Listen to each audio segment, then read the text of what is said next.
Hello, everyone. I'm hanging out here, and this is the first time I've actually been able to also go live on Facebook. So, if you're on my Facebook page, this is the first time you'll get to be on my Facebook and interact live outside of Periscope or YouTube. So, I'm a little bit late because I was setting that particular setup. What do you call it? The setup. For the live stream for that. And so if you're on Twitter and you're watching, I can actually get your messages on my phone. So if you're not, you can still talk to me there or shoot me a message there. And now I have to hop on and I have to redo my chat option on here, so apologies if you're on the chat and I don't see it yet. So, all right. So I am hanging out here, and I don't know if you guys, I hope you guys can see me. Let's see if we're live. I think we're live. Dashboard. Let me go to the dashboard and make sure we've got that going on. It says offline. That can't be right. Nope, there I am. Okay, so Periscope has a warning associated with it, but I believe I'm on YouTube and Facebook, so that's good news. All right, so hello everyone. So let me pop up my chat. Hello, you can see me. Yay! Hooray! That's good news. So I thought for this particular episode, because it's been the holidays and we've all had different things that we've needed to get done, especially related to family and that sort of thing. And so I thought I'd hop on since it's New Year's Eve and it's New Year's Day for those of us on the other side of the planet. Especially in Australia, they're probably asleep right now. So I thought I would do kind of a wrap up of 2017 in regards to like the really cool sciencey things that came out, the really interesting and phenomenal scientific discoveries that we've had in 2017. And I thought I would also talk about this project that I've had called the Science of in regards to science communication and how far I've come in regards to that. But that's towards the end. So let's go ahead and get started with the awesomeness that is science.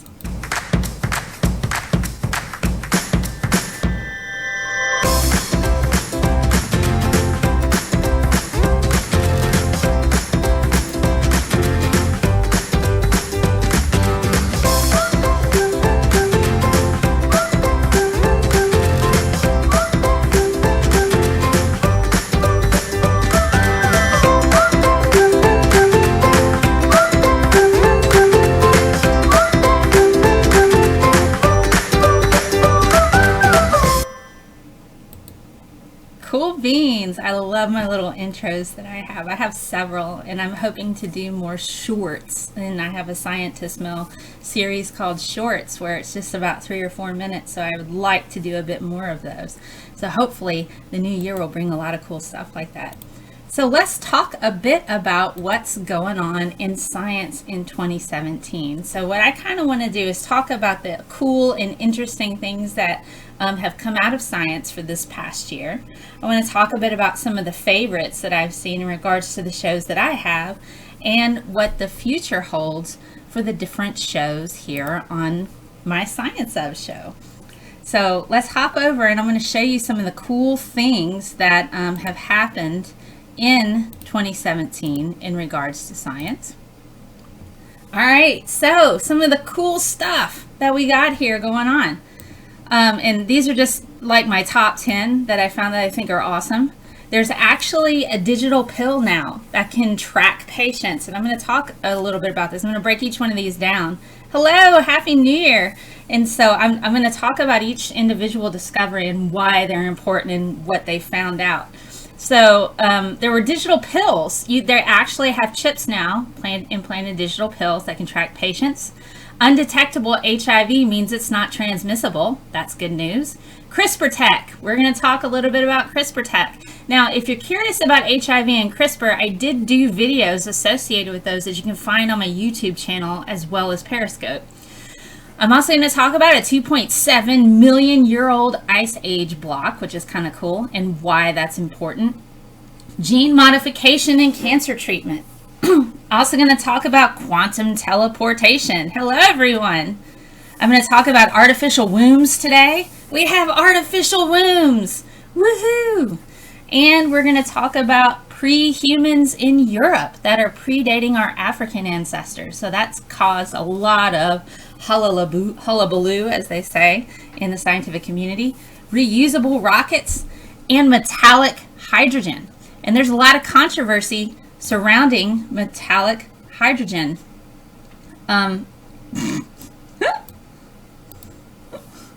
Hello.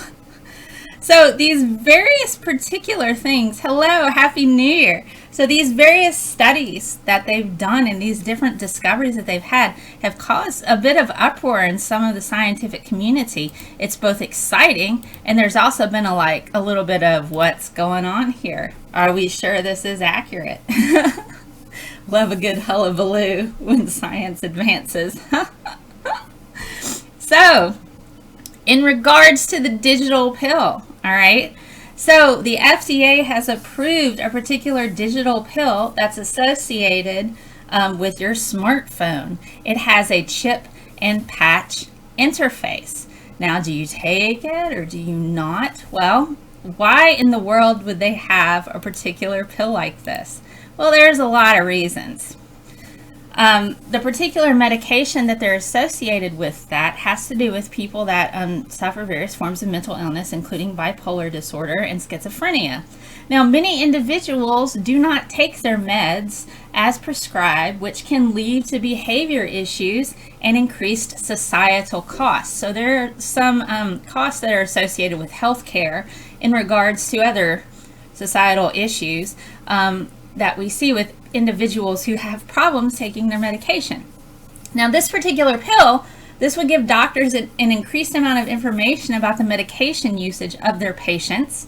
However, the biggest issue is the loss of privacy associated with the monitoring of drug usage. Now, the chip has there's a chip inside the pill, and there's an adhesive patch that they wear on their torso, and it communicates that way and then hooks up to the smartphone, and then they're able to trace and get various types of information. And so developers, in regards to this, Otsuka Pharmaceutical Company and Proteus Digital Health, they face some challenges in regards to this particular pill. This pill has yet to show significantly that it increases medication compliance. So patients may not want to pay for this pill and sacrifice their privacy in order to use something that may or may not even 100% help them. So there's some ethical issues in regards to that with individuals who are taking a type of medication where it tracks them a bit more. So, you're kind of like, I don't know. If somebody legitimately does not remember to take their medicine, that's something different. But also you do have some privacy concerns. Hello. Now I want to talk about something that's pretty groovy. The CDC. All right, if you've not watched my video on HIV, I do have a little bit of a longer video in regards to the history of HIV, pivotal moments in research, pivotal moments in society and government, how it's transmitted, and all of the studies associated with that. I touch a little bit on the studies that the CDC talks about in their report. So what they've come out with is that they have substantial evidence to show if HIV is undetectable, it's untransmissible, which is pretty exciting news, especially for those individuals who are involved in relationships and they have a negative partner. So the CDC reports in the fact that they've had this antiretroviral therapy. It's also called ART. So somebody who has an HIV positive partner can undergo what's called antiretroviral therapy. They take it, and the person who is HIV positive can take it. Now, this preserves the health of people with HIV. Now, there is strong evidence that the CDC has found that the prevention effectiveness of ART is pretty high. When ART results in viral suppression, defined as less than 200 copies per milliliter, or essentially undetectable levels, hello everyone, if you're just joining, it prevents sexual transmission of HIV. If it's not substantial enough to detect with current detectable methods, then that means they cannot transmit it to their partner. Now, they had 3 different studies that confirmed this, along with thousands of couples that were studied and many thousand sexual acts without a condom or pre-exposure prophylaxis. So if you get exposed to HIV, you can take what they call pre-exposure prophylaxis as well as antiretrovirals, and that helps stop or prevent infection in some cases. Now, they did these studies with individuals that had no condom usage and none of this pre-exposure prophylaxis. No HIV transmissions to an HIV negative partner were observed with the HIV positive person when they were virally suppressed. This means the people that were HIV positive that were on the antiretroviral therapy, who kept the viral load in check, were able essentially to have pretty substantial normal sex lives without any kind of use of protection, and they didn't pass it on to their negative partners. So, what does this all mean?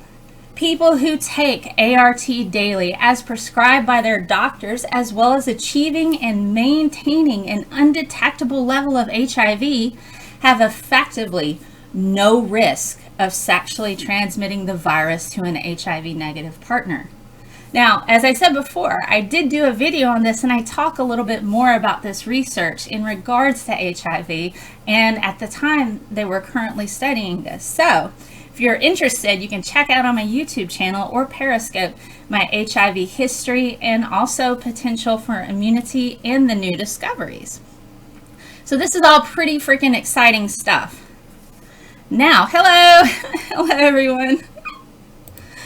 So now what I want to talk about, ART is a pill. Yes, it's a combination of various antiretroviral therapies, and they can do different things. I believe it's kind of like a cocktail of medication that suppresses viral infections. People, especially we see this where somebody feels like they may have been exposed to somebody. I don't know about the normal life expectancy, but the key thing that a lot of the CDC was concerned about is transmission, especially when you incorporate it with the World Health Order and you look at the high rates of transmission in other types of countries. Transmission is we got to get that under control. Once you get that under control, then, of course, there's other treatments.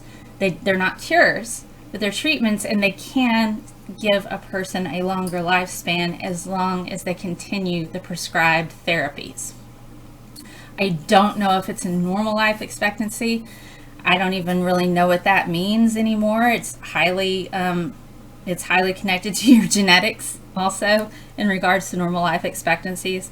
So that's a genetics thing too. So hello. So this is exciting times in science. Now, CRISPR. The last science video I did most recently talked about CRISPR and all of the different cool stuff that's come out in regards to that, but primarily how CRISPR works. So if you're curious about how CRISPR works, you can check out my video in regards to that. Now, CRISPR Tech. CRISPR Tech has done fantastic things in 2017. Oh, you're welcome. I'm glad I could help you out with the verification. So CRISPR, they've gotten stuff with HIV, pig organs, and cancer. It's considered the little darling of the medical future. Hello, how are you guys doing?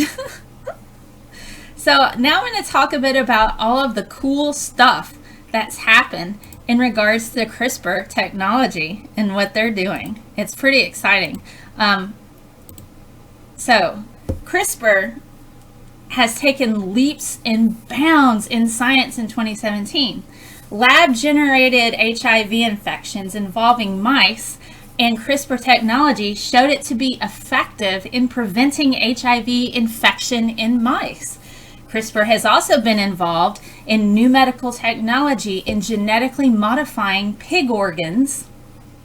Pig organs! We can modify them in order to make them accessible for human transplant. eGenesis Bio, and they have a website, egenesisbio.com, is working on groundbreaking technology to meet the need of human transplants through genetic modification of pig organs. As we are close enough genetically to them, and we can actually get infected by pig viruses. So it's not a far step. We can get various hormones from them that we can use. Insulin we can get from horses. So this isn't something that's way beyond like, oh no, pigs. Actually, yes, it can work quite well. Now, they're expanding with CRISPR. Yes, it is awesome, isn't it? So they're expanding with CRISPR to be able to genetically modify these pig organs enough to where they can be used in humans. CRISPR has recently been used to shrink tumors in mice. Now, this technology effectively activates a cancer drug within the tumor cells that causes that drug to block DNA synthesis and initiate cell death. So, if you're not familiar with how cancer works, essentially, cancer is unregulated and uncontrolled cellular growth. It just makes copies and copies and copies and copies on and on and on and on and on, and essentially it crowds out healthy cells and takes all of the resources that your body needs. So that's essentially kind of what happens. It's also a failure of the immune system. Able to grow human ear tissue on rats. Maybe. I have to look that up though.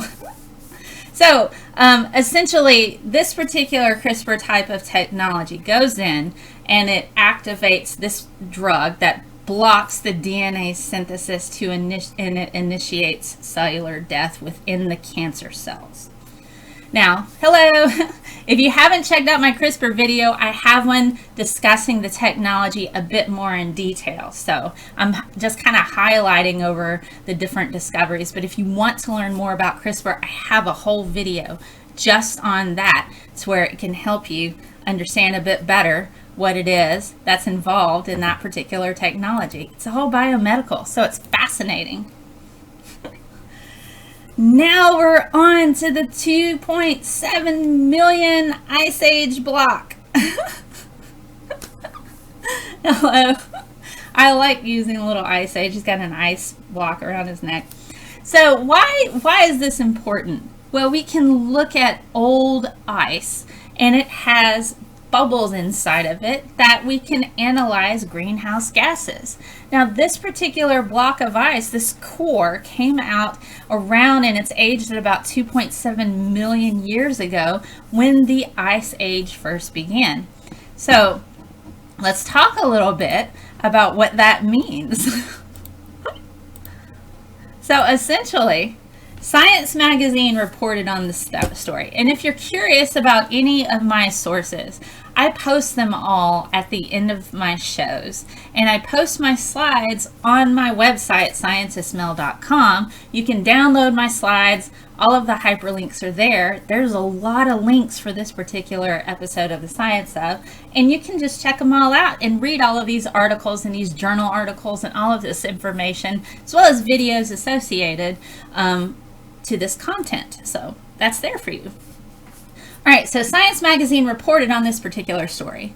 An ice core was drilled in Antarctica in 2015, giving scientists 2.7 million year old ice.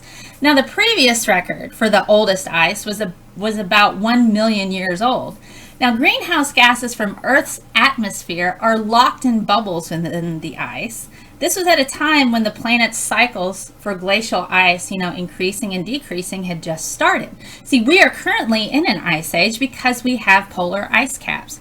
And so around that time, about 2.7 million years ago, we started to see these cycles happening where you have the ice increase and the ice decrease. And you can see that with the NASA satellites. They post videos of it every year. And I believe they have a video of a culmination of all of their images that they've had, I believe, from the 60s on a YouTube video. It's pretty interesting. All right, so this particular ice could give scientists clues as to what initiated the ice age. So what kind of triggered this to happen? This ice core, however, does not give insight to patterns of atmospheric CO2. It's more of like a solitary snapshot of what the atmosphere was like at that time, in that moment. Now, it can also give insight to further information about fossils found in shallow oceans during that same time period. Because if we understand what was going on with the atmosphere at that time, that can give us a little bit more information as to the fossils that we find and help us kind of piece together what a particular organism might have looked like, what kind of organs they might have had, even down to the biochemical, depending on how preserved the fossil is. I should say that. All right. So this discovery also can lead to finding more ancient ice, where this blue ice has always been a bit of an interesting research topic because it has strange dynamics that preserve much older layers within it. Even more important, this information can also help scientists understand what the future brings for human-driven climate change and global warming. And so if we're able to understand what the atmosphere was like at the transition to where this ice age started, it might help us understand kind of previously what it was like before that. But this is really, really an important find. And so it makes it kind of cool, the fact that this is the oldest ice scientists have been able to get. All right. Something else that's really awesome and cool that we've found out is the FDA has approved a new gene modification treatment for cancer. Yes. There are individuals on this planet that do not understand global warming and climate change. And if you're curious, I do have a video on that too. It's about 30-40 minutes, but I talk about all of the evidence there. Okay, so talking a moment about climate change. People are like, I need one piece of evidence to definitively show me. And I'm like, no, that's not what science does. And I talk a little bit about this later on in this stream. Science shows you multiple pieces of evidence, and it puts together what the holistic big picture is. You can have a fact. This is a fact. The planet is hotter in the summertime and we're losing polar ice caps. But that's not enough to talk about climate change. You have to look at everything else involved. You have to look at the CO2 in the atmosphere. You have to look at the amount of CO2 in the ocean. You have to look at the temperatures of the ocean. You have to look at the effect that it's having on coral. You have to have various pieces of evidence put together in order for you to definitively call it. So somebody who's like, I need this one piece of evidence on climate change, that's not how it works. It's a whole lot of pieces that are put together to tell you why a particular thing is happening. Hence a theory. A theory is an explanation as to why a particular thing is happening, and it's pieced together with a whole lot of facts. There you go. That's climate change in a teeny tiny bubble, easily served and unwrapped like Hershey's Kisses size, right? So I have a video just on climate change if you are curious, and I talk about all of the various types of evidence associated with that. Now back to 2017 and the awesomeness that is known as gene modification cancer treatments. The FDA just approved this particular treatment, and this is kind of exciting in regards to modifying your genes to attack your cancer. That's essentially what this is. And if you're not familiar with cancer, as I kind of mentioned a little bit ago, I also said that cancer is a failure of your immune system. So essentially your immune system is supposed to kill any non-functional cells. That's your second backup. Your initial backup is your tumor suppressor genes.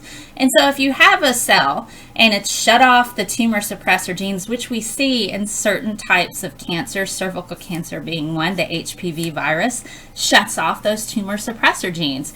That regulates that cellular growth, that uncontrolled growth. So you have these cells that just make copies of themselves and they don't do their job. Your backup is your immune system that recognizes that these cells are not quite right, and then they take them out, your killer T cells. Now, in regards to this particular new cancer therapy, the FDA reports Yescarta, which is an axicabtagene ciloleucel. All right, so axicabtagene ciloleucel. That sounds really fancy, doesn't it? So essentially, it's a drug that's a cell-based gene therapy. It treats adults with certain types of large B-cell lymphoma. Okay, B-cell is another part of your immune system, who have not responded to treatments and or have cancer return after at least 2 other kinds of treatments. So like chemotherapy and radiation, for example, that wasn't working out for this type of B-cell lymphoma. So then they're starting this Yescarta. Yescarta is the second gene therapy approved by the FDA and the first for certain types of non-Hodgkin lymphoma. I had heard that you can fight cancer with adaptive HIV. Have you heard of that? Yes, and I will talk about that in just a second. So each dose of Yescarta, essentially what it does is customized using a patient's own immune system to help them fight that lymphoma. The patient's T cells are removed, they're collected, and then they're modified, including this particular gene that targets and it kills these lymphoma cells. Once the cells are modified, they're injected back into the patient, and then, it takes care of the job and kills these lymphoma cells. As I mentioned before, cancer is ultimately a failure of the immune system to destroy non-functional cells. Now, this type of treatment, though, is still a bit risky, especially when you're messing around with people's immune systems, has the potential of across-the-board cancer therapies, as other types of T-cell modification have been successful in the past in destroying cancer cells. Hence the adapted HIV that you're talking about. There's a video that I used to play when I was a high school teacher. It's called Fighting Fire with Fire, and it was by GE Life Sciences, and it was at Hopkins research facility, where they essentially modified HIV because it could attach to T cells, took out the bad genetic code that causes infection and disease, and put in genetic code that strengthens T cells. And they put in the code, there was this little girl, she was 8 years old. She had a type of, I believe it was leukemia. Don't quote me on that. It's been a while since I watched the video. But essentially, they removed cells, T cells from her body, injected this modified version of HIV with genetic code that essentially makes her killer T cells go and attack her cancer, and it worked. She's still alive. This was the last resort. But she lived! Yay, science! And they managed, her cancer was gone within a few days. So it's fantastic. And this is kind of probably what we're going to be looking at in regards to cancer therapies of the future, is through genetic modification. I'm going to cry a little bit because that video, it's like, oh, science wins. Science wins. So, but we're going to see more of this type of genetic modification in regards to cancer treatments. And that's kind of, I think, where they're going in regards to vaccines, is people who already have, and I think there's one with head, neck, and throat.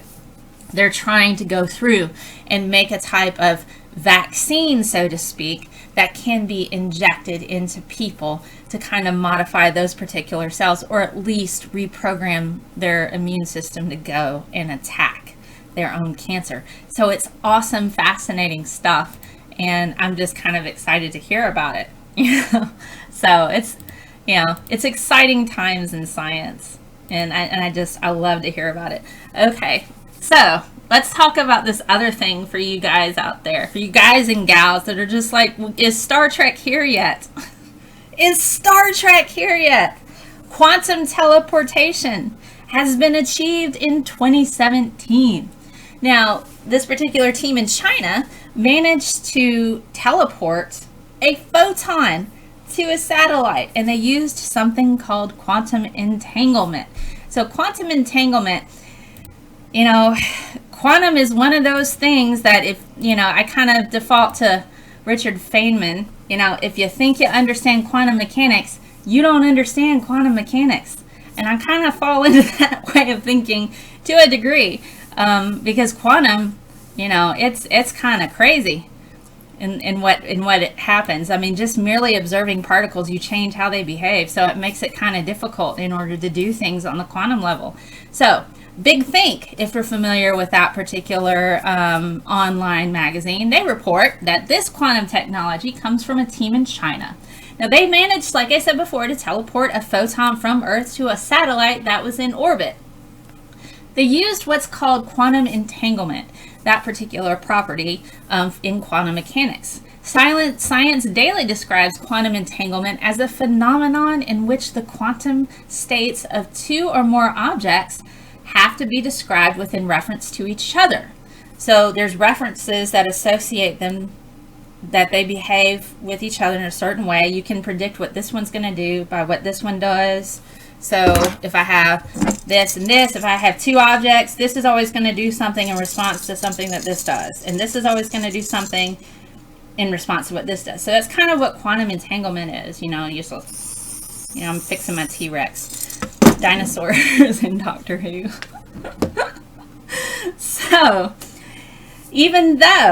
so the quantum states of two or more objects have to be described with reference to each other. So their quantum states are going to respond a certain way. So even though the individual objects may be spatially separated, they're still going to have that behavior. So the quantum states of two objects are connected to one another.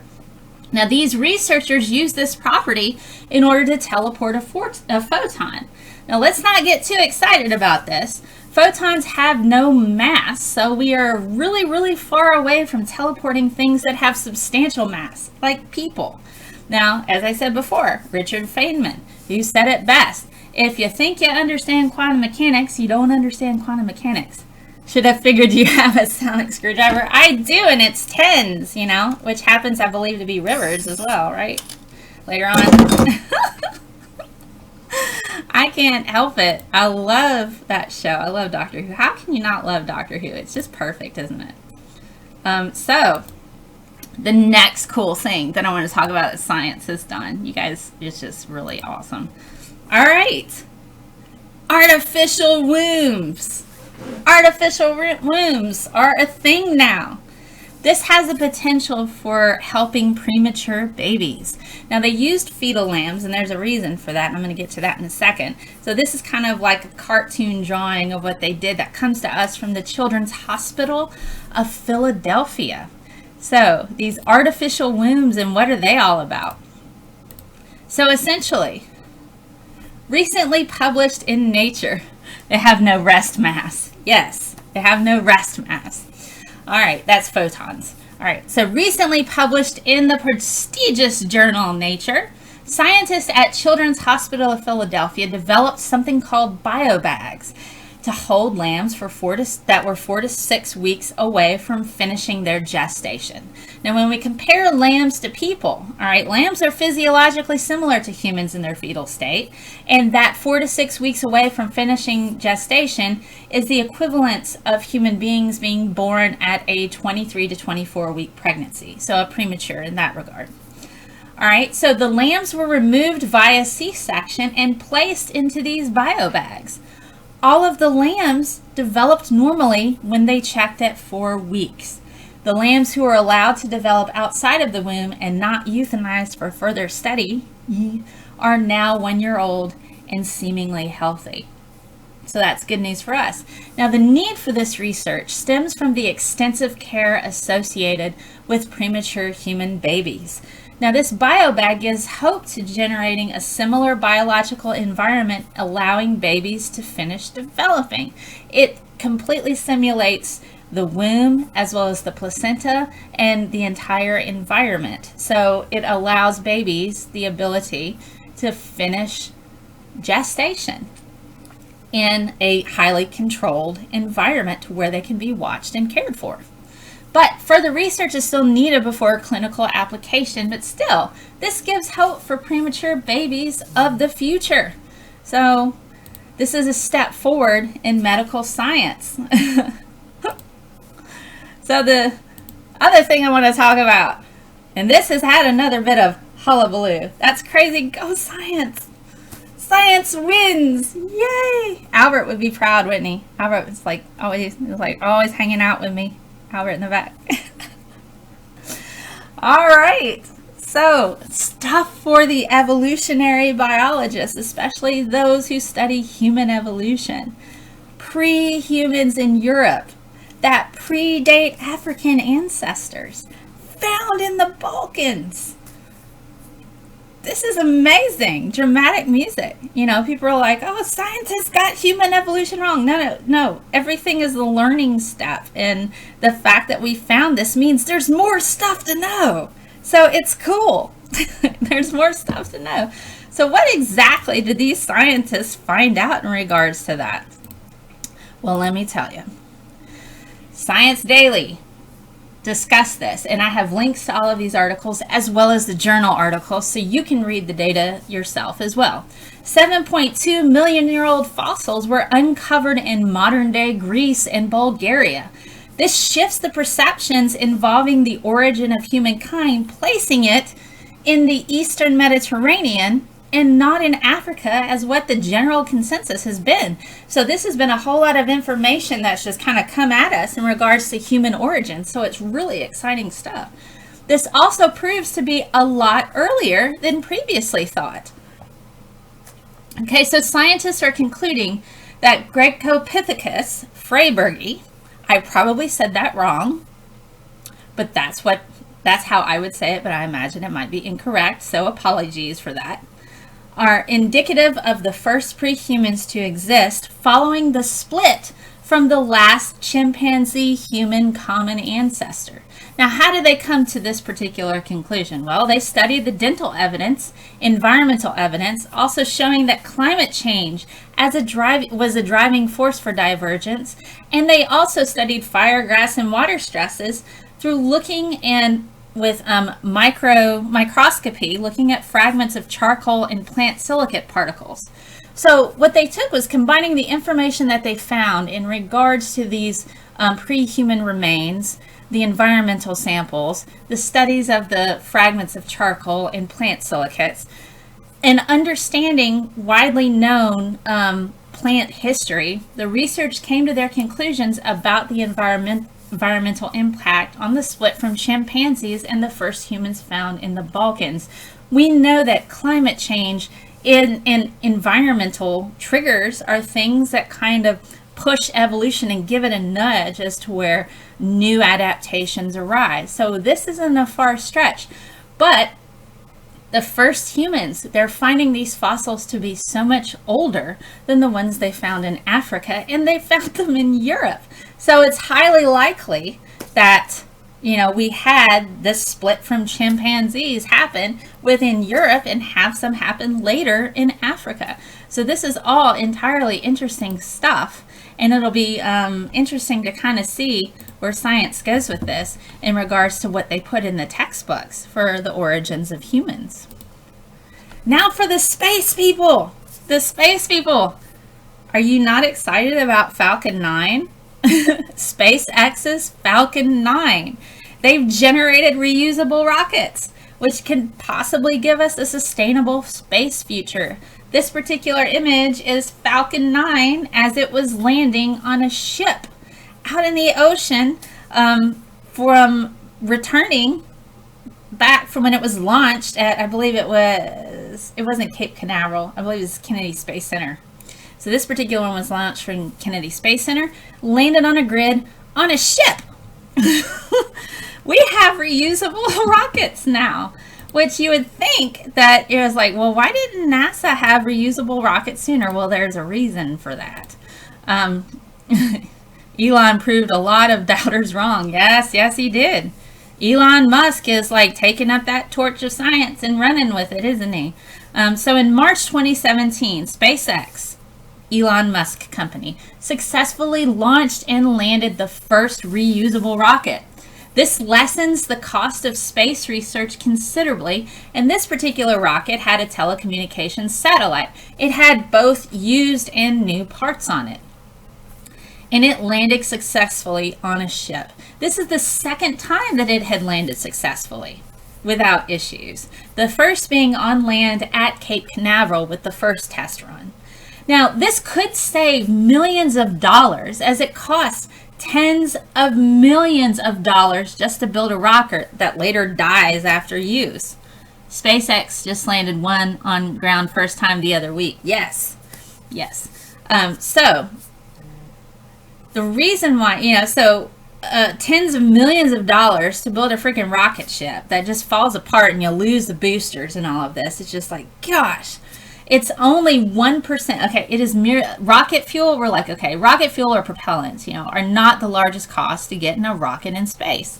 It's merely 1% of the cost of a rocket to be shot into space. So it's not the rocket fuel. It's building the thing. It's the tech and the bulk of the build. That's where the money is. So NASA had thought about reusable rockets in the past, but refurbishing costs time and money more so than just building a new one. Hello, does it still use hydrogen? I am not entirely certain of the components of rocket fuel, but I can find out and give you that information later on Twitter. So, and since you asked me on Periscope, I imagine that is where I would need to post the answer. Alright, so people are like, we lose the boosters on the traditional shuttle. And so it would be cheaper than the shuttle, but it's not large enough yet to hold people. Alright, so the boosters on this rocket they made are reusable. And the bottom of it is shielded so that it is not affected by the heat of the atmosphere in reentry. Cold thrusters aid in trajectory. So that allows the rocket to land safely onto a grid. Now currently, the Falcon 9 is too small for any kind of hope of interplanetary travel. So no Mars trips yet for Elon. However, he does envision a larger vessel to transport humans someday. So he's working towards that. Elon is a very ambitious person, and I know he very much likes his science, as he tells us over and over and over again with all of his fantastic new things that he does. That's loads of fun. All right, the last discovery I want to talk about before I hop over to futures for my show and I want to talk to you guys about what you think. So, metallic hydrogen, that was a thing. Well, he is Iron Man. He is, isn't he? So, metallic hydrogen is a thing that exists. We think this would allow conductivity in a potential future, more efficient conductivity and a potential future use for electronics. So here I have a picture that comes to us from Harvard in regards to transparent hydrogen that we, is gaseous, add a whole lot of pressure to it, then you'd get atomic metal hydrogen. So, at room temperature, hydrogen, in room pressure, it doesn't stay in a bulk now, does it? Hydrogen is gas at room pressure. So keeping it in that metallic state is exceedingly difficult. And so there's a lot of speculation in regards to whether or not this, just how, if they indeed made this particular metallic hydrogen. So let me tell you the story. Scientists at Harvard University were able to compress hydrogen from that transparent gaseous form to that metallic form as published in the Journal of Science. While this would allow an increase in efficiency of electrical conduction as we see in electronics, it is still a far away technology. The metallic hydrogen, after being held successfully in a lab environment under high pressures, has disappeared. It's gone. Further testing with the diamonds, the hydrogen was held under intense pressure in between two diamonds. And so the further testing that they did with those diamonds that held that hydrogen at extremely high pressures caused the diamonds to break. And the metallic hydrogen was lost. So it is likely that the hydrogen returned to a gaseous state as it is not stable at room temperature and pressure. So it has to be like super tight pressure, but we know hydrogen is a gas at regular atmospheric pressure. So another obstacle to overcome before it can be applied practically is keeping it in that metallic state without it going to gas at regular room pressure. So additionally, other physicists and chemists are scrutinizing this study, claiming that refractory evidence, just looking at, the reflection of the shift and determining the size and if it's metallic, is not enough. Just that by itself is not enough. They need more measurements to confirm the existence of metallic hydrogen. Science, once again, is calling out other people and saying all the possibilities, like, but did you do this? But did you do this? We need more evidence to definitively show that metallic hydrogen exists. And so, in that regard, I certainly wish the best for the researchers at Harvard U and hope they can rise to the challenge to be able to show other instrumentation and other readings that can definitively show that they did get metallic hydrogen. So I haven't found any updates on that, but as soon as I do, I will post it to you guys and tell you what I find on metallic hydrogen, because that's pretty exciting stuff. All right, now talking about my shows, my recap of the different shows that I've done today. What are your favorites? I'd love to know what your favorites are, and I'm going to talk a bit about what's coming up in 2018. So, the science of recap and all of the shows that I've done. So when I started this project, I technically started this project at in March of 2017. I started up there. I had a Twitter that I held on for a while that I started up. There are hydrogen gas stations that make hydrogen on location. Yeah, that's cool. Hydrogen cell technology in the gaseous form in regards to using that where the exhaust is water. Actually, the former university I was at, they have grants that are associated with hydrogen cell technology and being able to generate hydrogen in supplies to where it can be used in hydrogen cells. That's in an efficient way. That's a bit of the obstacle with that. But back to the shows. All right, so I started this particular project in March of this past year, and so I started my shows recording them on my phone. So, but it sounds at least manageable as a kind of storage medium a la Star Trek, at least TNG, where the fusion reactor supply was frozen down to maximize capacity. Hydrogen. So when I started on my show, I started just streaming straight from my phone in regards, just dropping by, hey, and thank you for being proud of me, and I'm glad that you learned stuff from my show. So I've gone back, and then somebody introduced me to OBS, and so I started streaming from OBS, and then I would stream from Periscope, and then I would upload my videos to YouTube, and then somebody else was like, hey, now that you have OBS, you can do PowerPoints. And so I started doing more PowerPoint implementations to where I could incorporate other videos that I see, as well as animations, and being able to and do all of this type of work to kind of explain science in an accessible way. And so it's gone to that, and then I have Restream now, and I'm able now to actually link up on Facebook. So I haven't been able to do Facebook Live and Periscope and YouTube at the same time until today. So this is a brand new thing that I'm able to do now, is also go on Facebook Live, because I have Facebookers that aren't on Periscope or YouTube, and so I would just link to the YouTube, but this will work on there now so they can check it out. So the shows that I find that were the most popular, Climate Change was one of them. The Flat Earther Show was another. Big Bang got pretty popular as well, as around the origins of the Earth. CRISPR got a lot of views.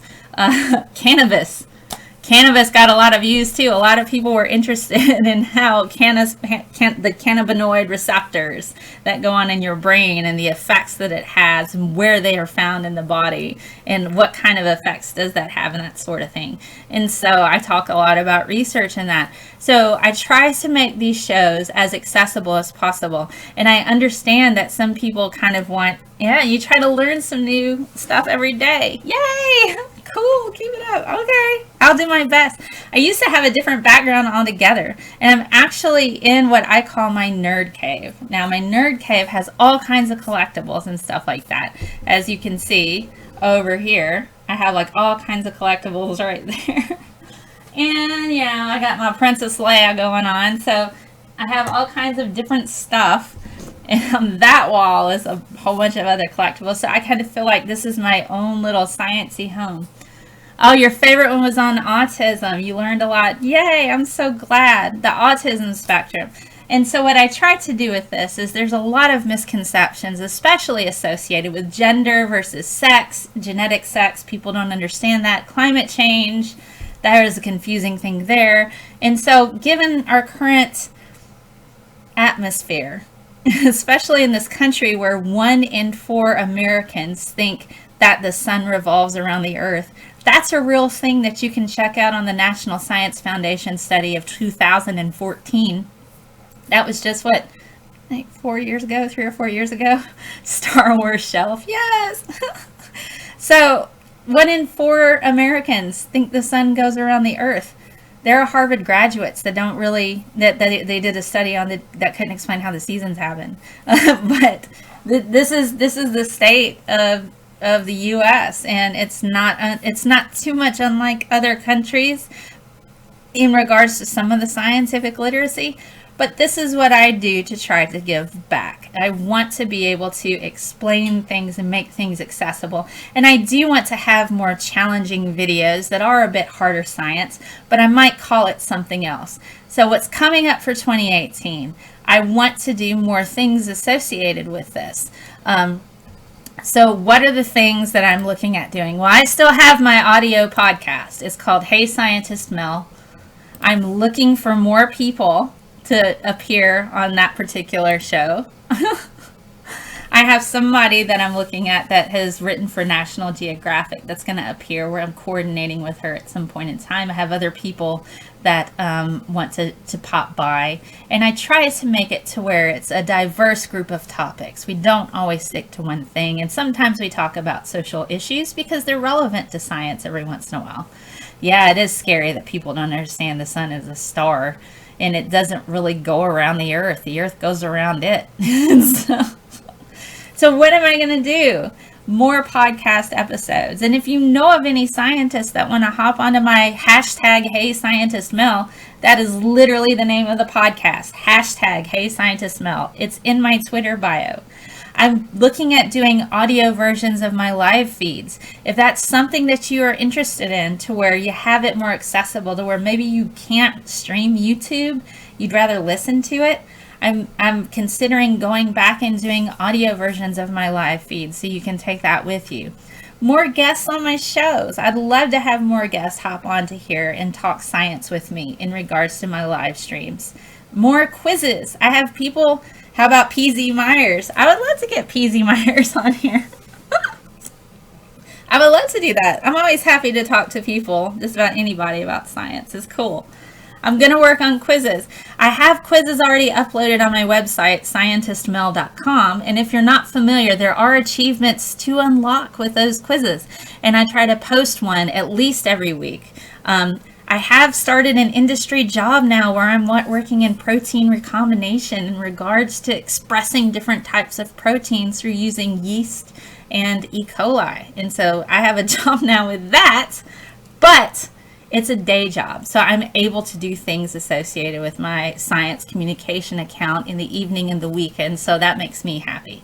But this is what I'm looking at doing. More quizzes. There are people, oh, you'll ask him, yay! Yay, I look forward to it.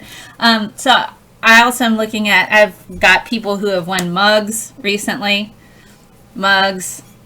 So I had like a giveaway, and I'm mailing these out. in January to those, The Science of with Scientist Mel. And then I have a specially designed t-shirt that an artist is making for me. That's a Wonder Woman version of me with the shield, with the scenes, and like pseudoscience is bouncing off, and anti-vaxxers. So he's finishing that up for me, so that'll be cool. And if people want it, that's great. If you don't want it, you don't have to. It's okay too. I'm fine with that. And I will be doing more science in writing. So I do write articles as well, and you can check out my articles there. All of my stuff is there for you to use on my scientistmail.com website. I post all of my slides there. My audio podcasts, I post them a week after they've been gone live on my Patreon account. So if you are on my Patreon account, you get early access to all of my audio podcasts. And the higher up you go, you get additional rewards, including a mug of my mug, if you want, or not. Or if you want a custom art print, I can do that too. Either way, they help me keep my lights on and help me continue to do what I do. And that starts at like $1 a month. $1 a month is what my Patreon starts at. So here is all of the stuff that I researched to get this show. So I understand that this is a lot of links, but the good news is this will be on my website, and you can download my slides and you can go and have a look at all of the stuff there and dig a bit further in regards to what I've discussed on this show. So I'm going to take a minute to thank my patrons: Tony, Lauren, Jen, Carl, Melanie, Patrick, Daniel, Anthony, Paula. I have Daniel twice. Daniel gets a double shout out. Carrie, Keith, Zachary, Tony, Graham, Tristan, Jennifer, and Corey. Thank you, thank you, thank you for being my patrons. You make what I do possible, and I'm able to stream on Facebook from your contributions. And I also donate a month's worth of patron funds to a research group, St. Jude, back in September. And I'll come up with a different group later on. Don't you love the anti-vaccination individuals who say vaccines give children autism? Anti-vaxxers are often in my ads. And I have an episode just on vaccines and how they work. So if you know an anti-vaxxer, shoot them a link to my vaccine and immunity video, because I talk about exactly what the science is and what it does, down to the letter. And people are either going to believe it or they're not. And I can't be responsible for whether or not they want to believe it. So that has been the Science of the 2017 review. Science is like magic, but it's real and it's exciting and it's so much fun. I love it. Science is like awesome, and I get to do it all the time, and it's just fantastic. So if you guys have questions, I can sit here for a little bit. I got some time. I don't have anywhere I have to be, and I'm happy to chat with you if you have questions or anything. So at this time, I want to open up the floor. Open up the floor and give you an opportunity. The science of the Olympics. Are you talking about like sports? You want to know about sports medicine and like exercise and nutrition and all of that cool stuff? Is that what you're asking? Is that what you're saying? Am I picking up what you're putting down? Is that what's going on? Potential topic. Oh, so here's all the places you can find me very quickly. You can find me, let me shrink myself a bit. There we go. Ha! Scientistmail.com is my main website. So if you forget everything else, here, fear not, just go to scientistmail.com and you can find all of my other links to everything else. I'm on YouTube, Facebook, Periscope, Patreon. I'm all over the place. If you like my audio podcast, hashtag HeyScientistMel. I'm on iTunes. I hope I'm on Spotify. They haven't gotten back to me yet. But if you have a podcast app, you can look for me there. Vaccines are fine. Yes, they are. But a lot of people don't believe me. They're like, what you talking about, Miss Scientist Mel? What you think you know about vaccines? The science of social media. Oh, see. You guys need to like hit me up with like these So I'm taking notes now. The Olympics. Would you like fries with that? Olympics. Social media. That does sound interesting, doesn't it? I have yet to do an episode on cancer, but that keeps popping up. And what I do is I post a poll on Twitter, and that's usually what I do. So for 2 weeks in a row, it was like a tie. And so I did CRISPR one week, and I forgot what the one was before. The Big Bang. The Big Bang was the previous week. Always tip your wait staff. Exactly right. I go to a particular IHOP that's in my town, and the lady, and before I got my job, I graduated last May with my second master's, and that was my master's in analytical chemistry. And so I was in a transitionary period. I was like, do I want to continue in academia, or do I want to get an industry job in science? I wasn't sure. And so I was like tossing around stuff, exploring options. I have lots of options still. And so I was just like, I go to the IHOP, and this woman always remembers my order. I could not go a month and she'll still remember my order. So this past, for the holidays, I went, and she remembered my order, and I hadn't seen her in like a month and a half because I've been working. And so she brought it out. I gave her like extra double tip. It's really nice. She's nice. Science of nuclear. I'm writing it down. See, I keep up with y'all stuff. But yes, tip your wait staff. Nuclear energy. See, I eat like egg whites and like turkey bacon, and then I'll get like the whole grain nut pancakes, but I eat like the sugar-free syrup. I try to do healthy when I go to IHOP. $3.99 weekly special out here, man. It's $4 for breakfast. That's pretty good. And it's not too bad for you. Get you some coffee. All right. I just gave IHOP a free ad. We're like, we don't believe in science. What I consider a vaccine, a preventative measure. There's several types of vaccines.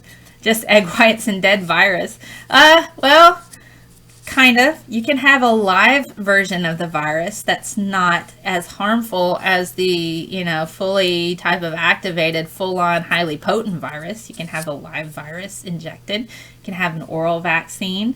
You can also have vaccines to help prevent toxins, like, for instance, tetanus. You have to get a booster for that every 10 years because you're fighting off the toxin, not necessarily the actual bacteria. Does that make sense? You're combating the toxin that's associated with the bacteria. And I talk about that in my vaccine video. Sound waves to battle cancer has started in the UK. Are they using sound guns? There are sound guns that they use in making nanoparticles. Oh, you sent me the link there. Okay. So there are things called sound guns. And when I was at university, I took a material synthesis class. And nanomaterials is what I was studying at the time. And so there are things called sound guns that you can use to like bust it up. The Marisol is an organomercury compound. Why is this in a vaccine? Do you know you have like mercury in your fillings and also in tuna? You get more mercury dosage in tuna and in your tooth fillings than you do in those shots. And my understanding is it's not in all forms of vaccines, and that's really not an issue. You have to look at dosage. You have to look at amount. Just about anything can kill you. It's not what's safe and effective so much as is what amount is safe and effective. That's what people kind of forget. Too much water can kill you. It's called drowning. So, but why are they working mercury metals for starters? You have to have certain metals in you anyway. So mercury is just a type of preservative. It has been removed from almost all vaccines based on the hysteria about it. Yeah, it has.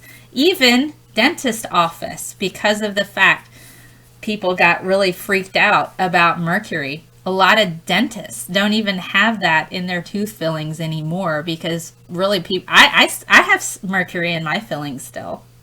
I have tooth fillings and they have mercury in them, but it's such a small amount to where it's not really doing anything to me.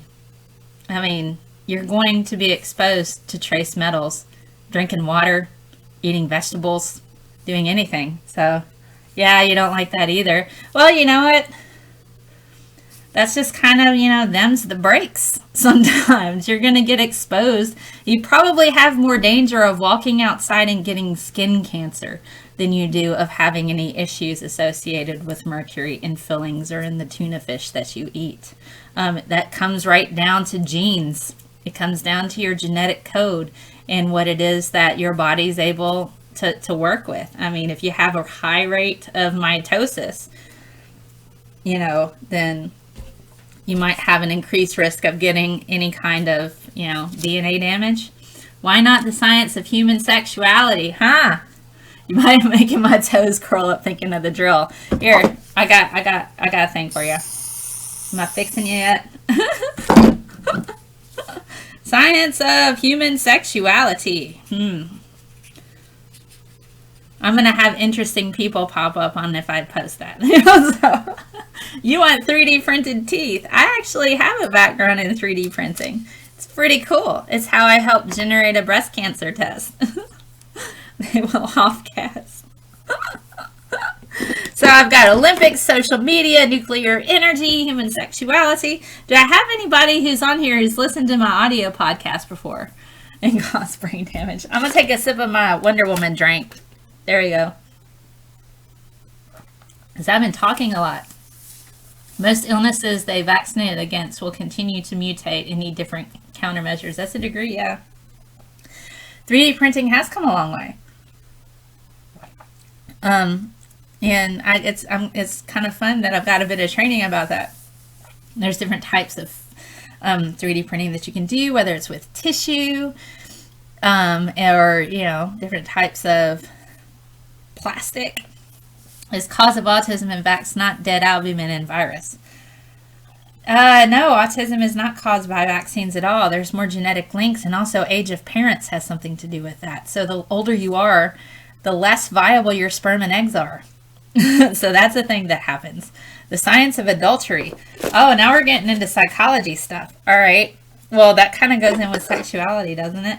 Science of hormones show, maybe. Okay. Just take influenza, which a lot of people in risk groups get a fresh vaccination. Yeah, that's true. All right, so we have hormones. I did one on cellular communication once. And was it cellular communication? I think it's been a while. I've done so many shows. It's pretty cool. Hormones, adultery. So now we're getting into human behavior.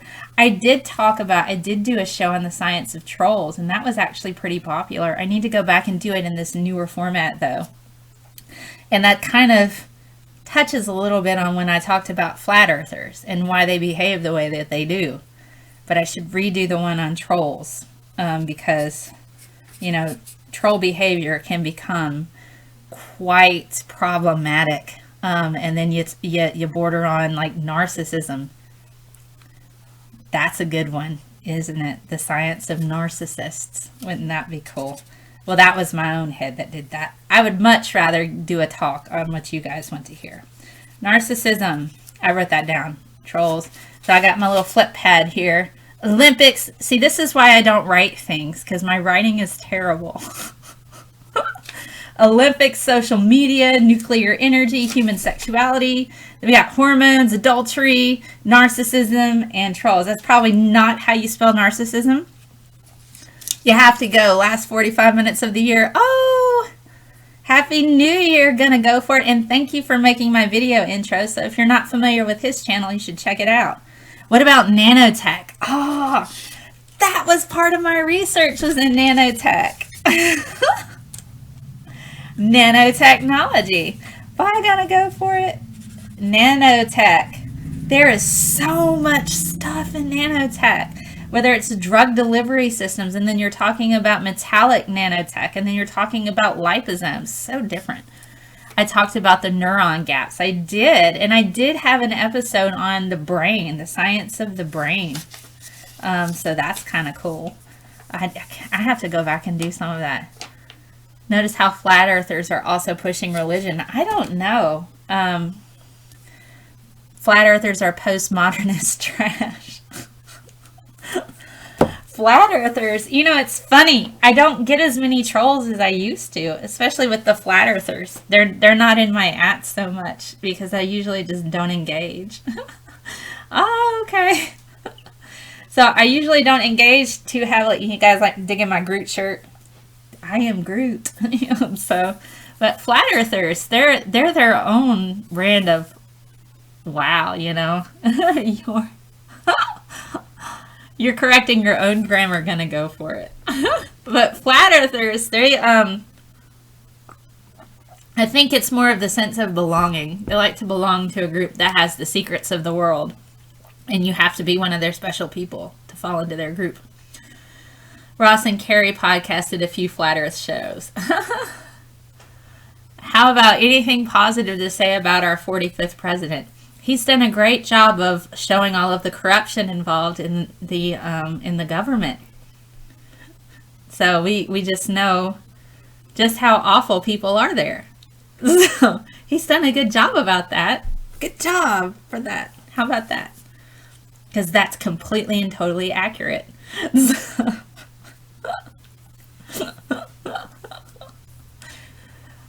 And I'll leave it at that. Oh boy. I sent him a link to my climate change video, which I'm certain he didn't watch. Getting rid of people in HIV studies. Yes. Yeah. But we already know this particular president is not interested in funding lots of different scientific research. Kind of another reason why I'm still not pushing to be in academia. Because this is not a good, conducive environment for people in academia. I can get way more done in industry, and I'm quite happy where I'm at right now, and so that's good. I'm in a good company. I'm at a company and nobody else does what they do outside of the CDC. So I'm learning lots of cool skills and getting to work with lots of different awesome stuff that I've not had to work with before, so it's pretty cool. Taking us back in history. Yeah, like there, yeah. Knowledge is power. And anybody who has the ability to see through things and is able to distinguish what is biased, what is real, what is fake, what is accurate, and is able to think on their own without being stirred by buzzwords. That's quite a valuable skill right now. Great wish mainstream would, yes. Mainstream media would, yes. Well, we're in a very interesting set of times right now. So, yeah. There's like not a lot of funding for science now. Yeah, people think emotionally and not logically. Yes, and that's something that the media needs to address to a degree, as well as science communicators and scientists and, politicians, lawmakers, judges, all of them, they need to be looking at this, because there are people out there who can give money way more than the government. Yeah, a lot of science is privately funded now. Same with art, PBS, etc. Yeah. So I work in industry now in science, industry science, because it's just that's more conducive to be able to have me have a kind of living and still be able to do stuff like this with my science communication. Yeah, corporations always need science, but mine is science industry, and the stuff that I work on, others, other companies use for their research, and hospitals use what I make too. I'm actually in manufacturing type of stuff in regards to science, and it's healthcare science type of stuff. So I'm making things that hospitals use and doctors use and researchers use. So is anything accurate on natural news? What I've seen on natural news makes me want to shave my head to keep from pulling out my hair. So I'll just say that. I just what did natural news just say? The science of Mars might also be a nice subject. Maybe tie it in to the depiction of space travel. That's cool. I believe we are 70 years ahead of science now. Goodness. Science of Mars and space travel. I do talk about warp drive in one of my episodes. Space travel. There we go. But don't necessarily trust the corporations. They only think of the money, not people's well-being. Yes and no. I do talk about pseudoscience and also, pharmacology, or like big pharma, as they say. There's a video that I talk about on that. The science of humans. That's pretty broad. Science of humans, like human evolution. Maybe that. Humans. They hide it in secret black ops. Congress don't even know. I don't know about that. Like where $2.1 trillion goes, said by Don Rumsfeld on September 2001. I have no idea. People just want their country back. I don't think they ever had it. They want something back that they never had, I think. What does that mean even? America hasn't been great. It's had things wrong with it every single year it's existed. Now, what makes a human a human? Oh, okay. The science of being human? Well, that could be evolutionary too. Do you mean psychologically? Philosophically? Generally, companies earn more than their products work, and B, do not kill consumers, with a few exceptions like tobacco, maybe. Well, if it's like a science industry, and I'm in like healthcare science, we have an R&D department, and they're working on, and we have to kind of figure out what is the next thing that they're going to be looking at in regards to what we have to kind of forecast what medical science needs are. And so when they do that, then I step up and I start making the things associated with R&D, and we work back and forth a lot. So it's just, we kind of have to predict what the next wave of medical worldwide need is going to be. So what's the new disease that's coming that we got to work with? So both. I can make 2 videos based on it. All right. Humans. Psychology of being human and evolution. All right, so I'm getting stuff together. This is cool. Hormones, adultery, narcissism. Gonna go back and redo trolls. This is gonna be interesting.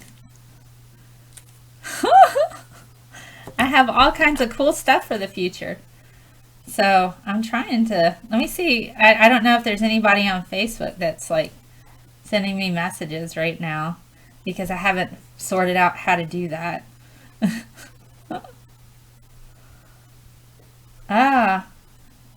That's not it.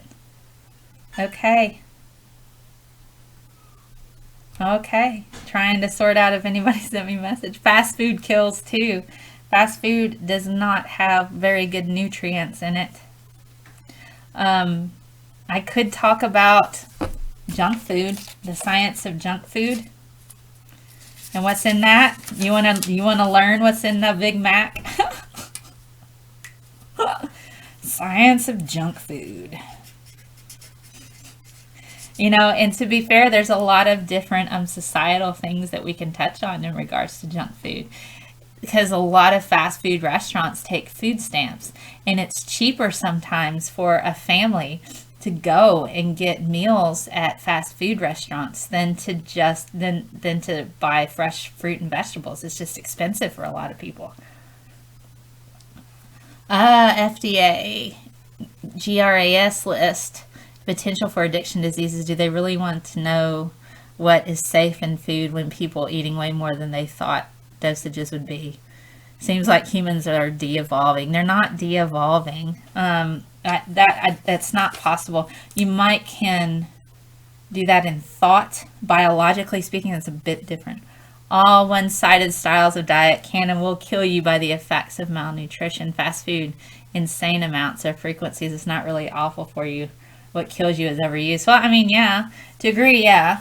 But the junk food thing is a real issue, especially in the U.S., because of the fact it's cheaper to get junk food and fast food, especially on food stamps, than it is to eat healthy. And if you have a large family and you're limited in funds, you're going to go with the stuff that you can feed your family with. And that might be really yucky junk food, and that may be all that they eat. So there is a high rate of obesity and health related problems when it comes to malnutrition in that regard. And so people are like, well, why is there a high rate of obesity in poverty stricken, neighborhoods and stuff? Well, because it's cheaper to buy junk food with food stamps than it is, fresh vegetables. And, if you have a lot of kids, what are you going to do? And you're only given a flat amount. You're going to have to buy what you can to feed everybody. And sometimes it's junk food that's not healthy and good for you. And there are some social studies associated with that. And you can find those. You can Google those. I'll see if I can find some links. But that would be an interesting thing to talk about in regards to that. Why do we smoke, drink, and use dangerous drugs? Hey, that's interesting. Science of addiction, right? Why do people get addicted? The science of addiction. Because it makes us feel good. Oh, with Trump, he wants to build a base on the moon. I would much rather. We've been to the moon before. We don't need to go back. He wants to build a base on the moon. And I don't quite understand why that's important right now, especially when we have other pressing issues. Like, I would much rather have a national healthcare system, if I'm honest, because, and I would like to, help the homeless a bit better, Yeah, that is a problem, as well as that junk food. People are asking me questions. Let me scroll back up. Where did you go? They're kind of happy to eat bad stuff. Yeah, but lentils and cheap beans are cheap beans. They just don't want to eat right. I don't know. That's not entirely true. I grew up in a struggling household, and it was just cheaper to eat macaroni and cheese and French fries and chicken nuggets. It was cheaper. And if you have a parent that's working constantly and you have a kid that doesn't know how to cook, and I was the kid that was cooking, and so that's what I knew how to cook while my mom worked. So that's what my brother and sister ate. Can deliver too much empty calories and harmful fats and such things. Yeah, and in large amounts is a problem. We do need macronutrients. We need micronutrients too. Wouldn't it be cheaper to use the moon as a stepping point? I don't know. I mean, I suppose you could have supplies there, but it's like, I don't know. It's just easier just to go straight to Mars. Where is the line between use and abuse? That's a good question too. I think it'd just be easier to go straight to Mars because we have the ISS. We have the International Space Station that we put supplies up there. It creates jobs. Just leave my Mountain Dew alone. Are you fueled by Mountain Dew? Mountain Dew, and is it Twinkies? Oh my goodness, I do have a story about junk food. And especially Hostess products, Twinkies. So, my mom, she likes those little snowballs. And, essentially it's like chocolate cake, but it has like the marshmallow coating with coconut on it. And so she was out with her husband on like a date night, and it was really late, and they were driving back, and she stopped. She was kind of hungry, and so she wanted to get just a snack. And she didn't check the Best By date on this particular set of snowballs, the little chocolate cake with the, filling and the, coconut stuff on the outside. And so she goes to bite into it, and her mouth starts burning. She spit it out. She's like, oh my gosh. And she held on to it. And then at the time I was working on my second undergrad, I had already had my first master's, working on my second undergrad in chemistry. And she had me come over to her house. I'm like, this smells like acetone. Okay. And so she wrote the Hostess company and sent them, the sample. And essentially the type of antimicrobial that they use to kind of control the mold. Actually trying to go help. No, Twinkies here. So they have, various companies put different antimicrobial type of preservatives that control the mold. Mold is everywhere. You have mold and yeast and bacteria everywhere. You cannot get rid of it. But what happens with this particular preservative, and they wrote her back and told her what went wrong. When it reaches a certain threshold, the bacteria and the mold overcome that preservative and they start breaking it down in metabolic type of reactions. Well, the byproduct of that is acetone. You used to like the coconut pink ones way back in the day. Yeah, my mom liked those too. The white or the pink ones, it didn't matter. But the byproduct is acetone, and so essentially she hadn't looked at the best by date. And Hostess normally goes and sends people out to grab the past the due date stuff. And so since she had it past the due date, and they're like, "We're so sorry this happened to you. Would you like free Twinkies?" And she's like, "Nope. I'm good. I don't want a Twinkie. I don't want a Snowball. I don't want to eat acetone." Junk food. Moon will only become really interesting again if industrial uses like mining helium-6 for potential fusion uses or other rare substances like metals. Maybe. I don't know. It's just, I don't think we need to go back right now. We have other stuff we got to worry about. They wanted to install a telescope array of them on the dark side, but I think with the advances in space-based technology like the James Webb, that seems to be off the table. I think space stuff is pretty interesting, but since we have such a pressing issue, especially with climate change, and people are not thinking about the long game. We had some of the hottest summers we had in a long time, and I live really close to a farming community. And so when you're looking at the potentials of how that's going to affect crops, people aren't thinking about that. You have 2 hot summers and then you get a water shortage. You're going to run out of food, and food is going to get crazy expensive. And I don't think people think for the long game. They're like, wow, it's really hot just this one time. It's going to get worse. Your favorite cheese is made Stilton, but cheddar they put natamycin to prevent mold. Yeah. Why aren't there moldy yellow cheeses? Why are they always white blue cheeses? I'm not entirely certain, if I'm honest. I'm not entirely certain. Let me write down fermentation in cheese, right? Some is on the expiration date. Yeah, you got to be careful if it's like, the surplus stores where they have the overflow where it's like a day or two, that's okay. But if it's like a week or two, it depends on the company. What do you think of eating algae? I heard it. Yeah, I eat seaweed. Seaweed's not that far from algae. And you have that in sushi. Yummy stuff there, right? And then we have mold and food science. There we go. Can't wait for Webb to be launched better. Open, right? Yes. I think algae would be all right. Algae is also being looked at as a source for light, especially with the glowing algae, to help with energy usage, street lamps. Blue is depending on the sort of mold. Only the blue sorts are edible. The hard cheeses which grow green mold are denser and contain less liquid. I guess they're not for the good mold.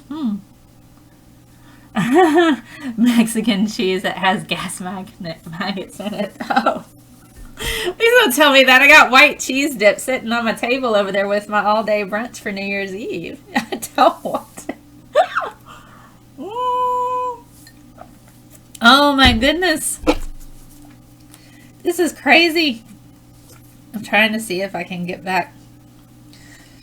Let me go to my actual. It's served at a fancy restaurant. And you too can eat maggot-filled cheese at a fancy restaurant. That's not something that I want to do ever. Oh my gosh. I'm trying to see if I'm. It says that I'm live, and I'm trying to see if I've gone live on freaking Facebook. Ugh, those boogers. I'm not seeing it, and I paid for that today. Well, such is life, isn't it? I'll sort that out later. I'll sort it out later. Hopefully it will go on Facebook. I think it was. It looked like it was. What do I do with the powder in my pantry? What powder in your pantry? Depends on what the powder is.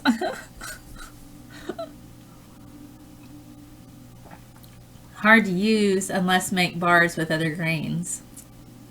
I don't understand. The science of inflationary universe. Okay. Inflationary universe. Expanding. Well, I thought I talked about the expansion of the universe and the Big Bang, but that's okay. Fresco crema queso. Oh, I don't know. I have like highly processed white cheese dip if I'm gonna use it. You want the pasteurized Mexican cheese. Look for the word pasteurized on it, and then it's okay. Maggot cheese. Why would he? It's entirely unnecessary. Inflationary universe. In Germany, there's a sort of cheese they let grow together with special mites. Allegedly, it improves the taste, but then a lot of delicacies sound disgusting. I don't know. Inflationary universe. I'm writing it down.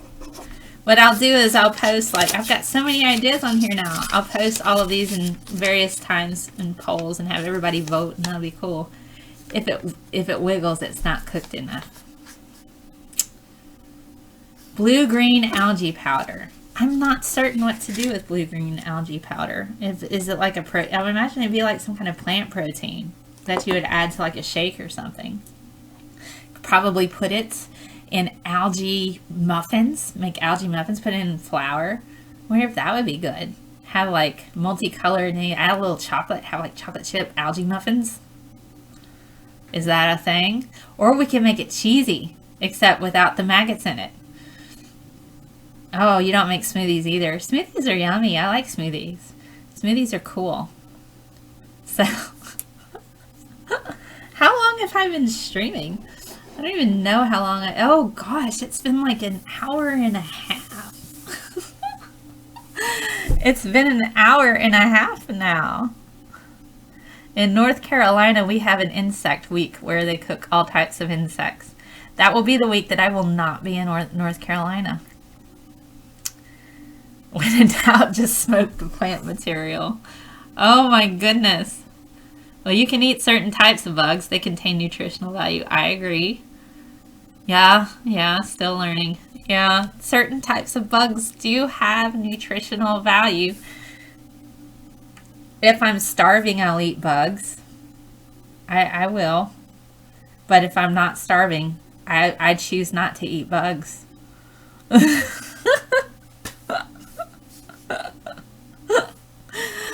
Oh my goodness. If I'm not starving, then I'm not gonna eat bugs.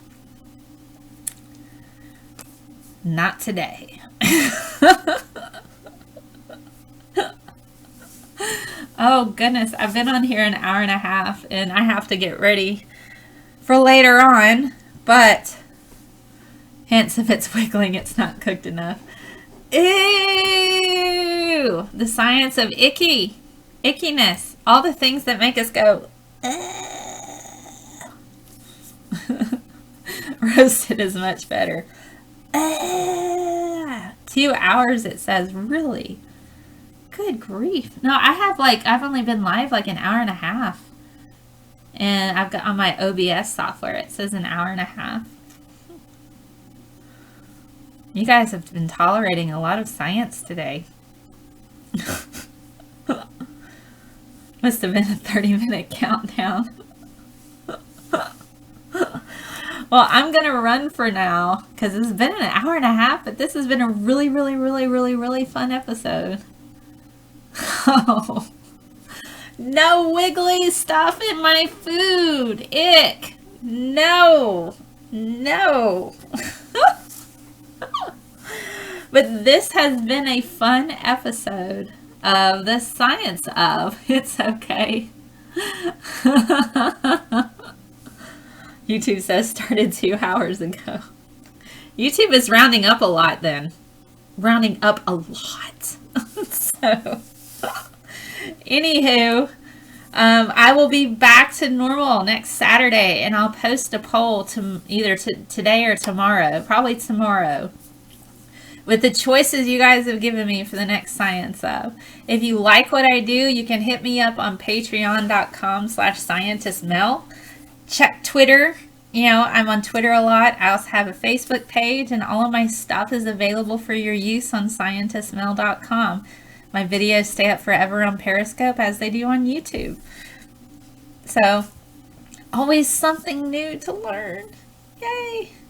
No live squids, small squids for me. No. It's been a 30-minute countdown.